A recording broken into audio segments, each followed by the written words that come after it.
Welcome to your most trusted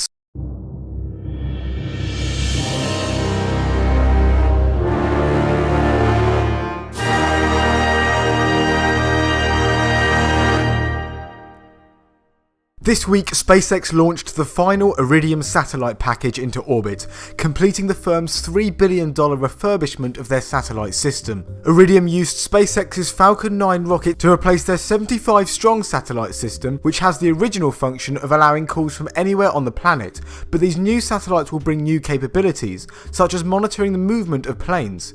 The UK's National Air Traffic Services and Canada's NAV Canada say they will use this new feature to help plan new routes across the North Atlantic.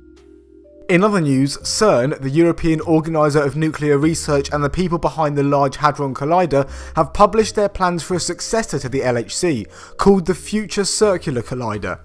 The FCC is estimated to cost £20 billion, and this would be 10 times as powerful and 4 times larger than the current LHC. Cern are already testing technology that would be needed to run at the FCC's far higher energies, but the FCC itself has no solid date plan, and there is speculation as to whether it will or should go ahead at all.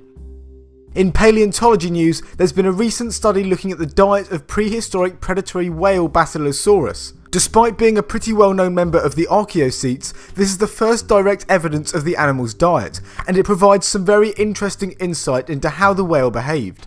The preserved stomach contents found within the Basilosaurus skeletal material include bones from a large fish, as well as the young of another species of an ancient whale that lived at the same time, Iridium. This confirms that Basilosaurus, being the apex predator of the area, certainly would have preyed on other smaller whales, giving paleontologists a better idea of its paleoecology. The researchers also say that apex predator whales, such as Basilosaurus, Leviathan, and Orca deserve more attention than they've had in the past.